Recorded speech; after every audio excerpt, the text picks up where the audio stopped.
should be flexed. The reason why I want to make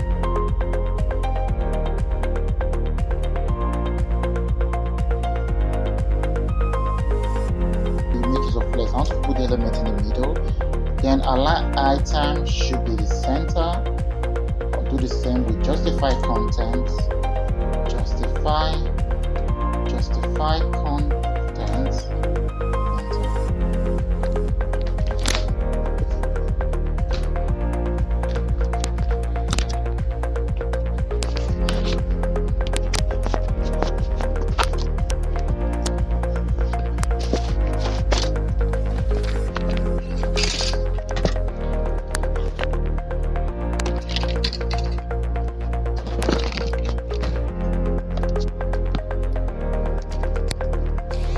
So justify content will be center as well. And when we run this,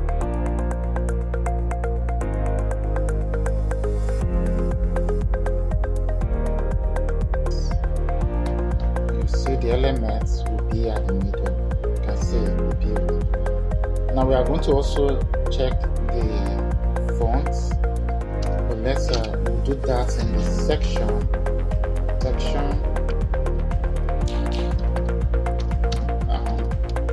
Paragraph. I'll make the font size to be let's say 4.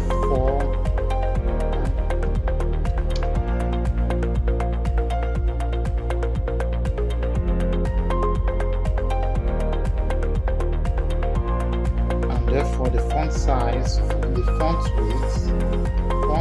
width, I'll make it 500.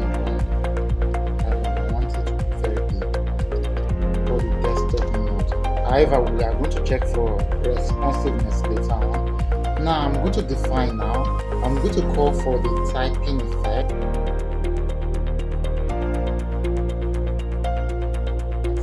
Sorry, typing text rather.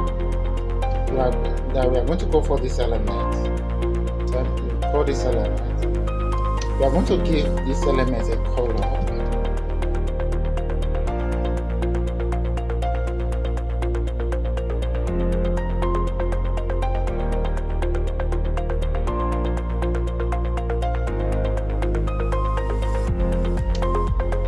Color is going to be the variable. It's going to be this color. I want it to distinguish from the other color. And therefore now we'll define the cursor now. And the cursor, we made the cursor, the size of the cursor, that is the weight of the cursor, to be 3 px. Now we are going to define the background of the background color. We make it black. For the black, then we'll call display. I'm making use of inline grid, and therefore margin right. I'll use 2px,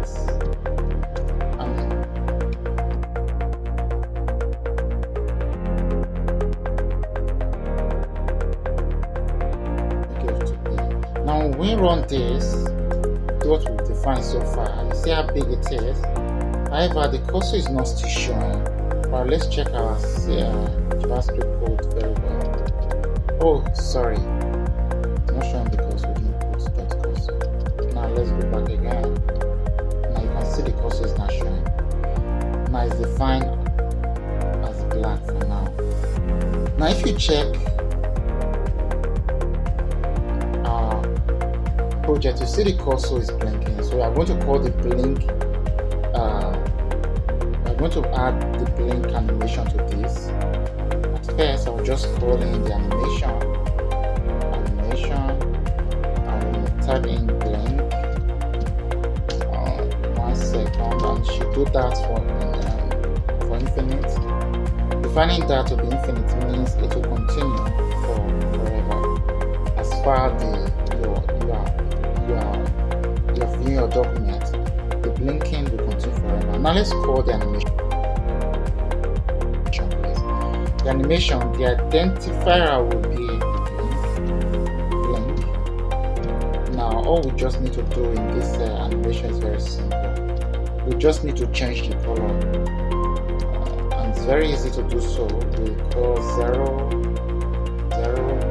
for 0%. We still make the background color. Just make the background color. Make the variable to be black. Now, in between the 0%, I will probably for 50%,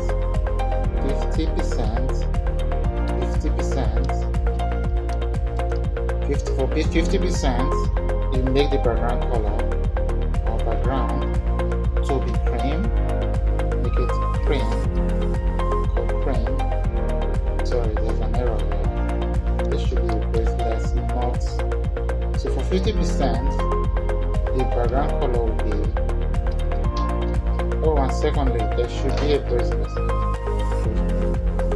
Now we'll define that to be cream. And lastly, for 100%, back to black again. That's what we are trying to do. For 100%, make the background color black.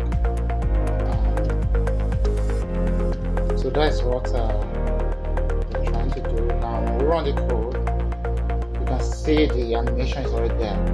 You can see it's moving from black to the cream color, or probably white. So now let's define on that class. So I'm going to make use of that in a JavaScript file. That will be the cursor.typing. This class is not defined in this typing class is not defined in our HTML file, but we are adding it to the HTML file. We'll call animation to be none. See how we make use of this in now our core footer, lastly footer, we'll do the same thing. Display, flex, to put the footer in the middle of our document. Align items center, justify content center, and lastly we'll define the height to be 10 feet each. So that completes for the footer. They will call for the anchor file, footer, the anchor. So call for the anchor tag. Now the color will be let the variable should be. Let's make use of the light green. The test document, test decoration should be known.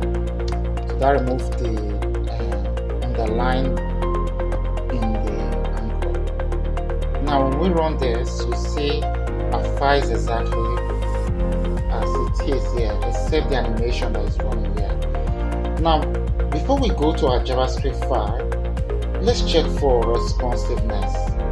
If we move to developer option, you see that while this is responsive in our desktop file, it is not responsive in our mobile version. So we are going to work with that now. We are going to check for mobile version. So to do that, we go back to our HTML file and call for mobile version. It's very easy here. We can just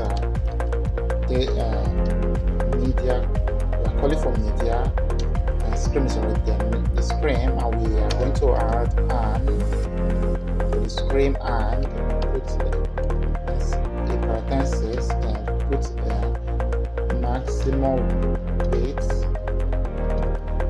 Not the maximum weight. We are going to define the maximum weight to be 700 px. Okay, that is it.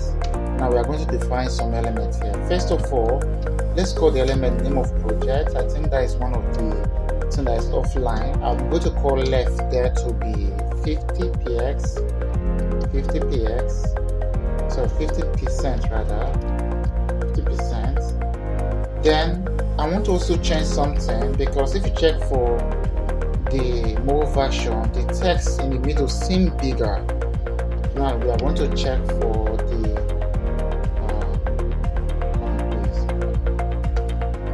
section.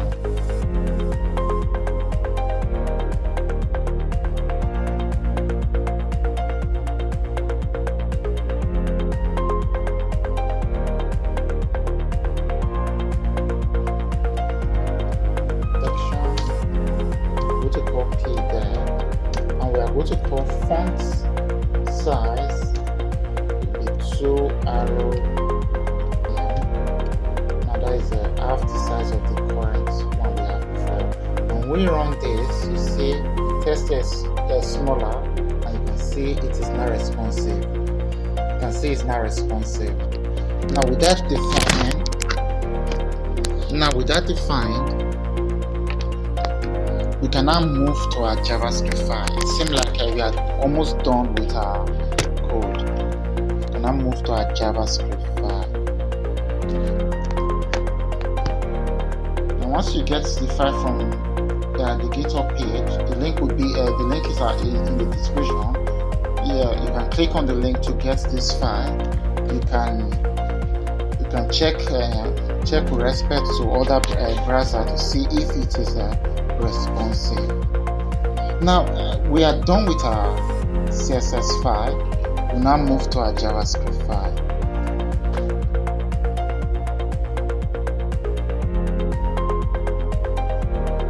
Now in the JavaScript file, we'll start by calling some of the elements in our HTML file. First of all, we call the test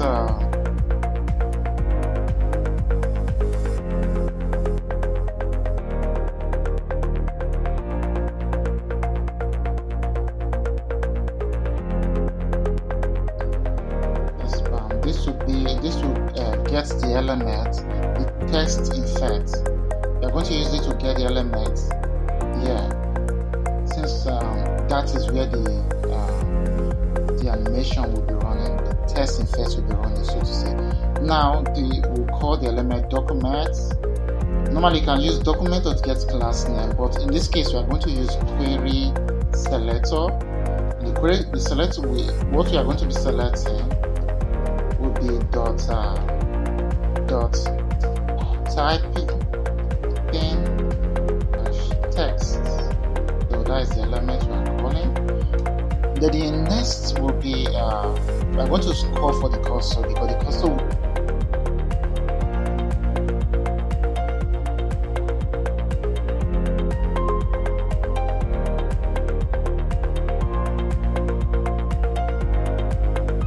will also be moving, right?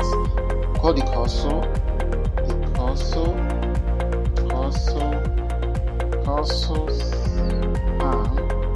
equals to document.get query selector, and we are going to add the cursor to this.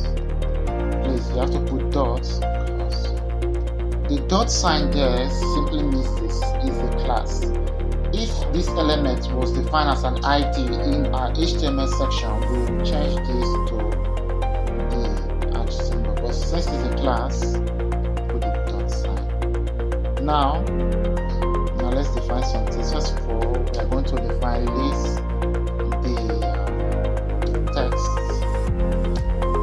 in an array.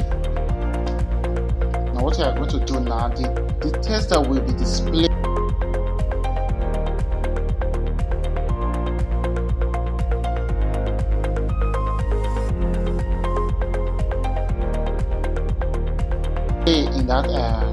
in that section, in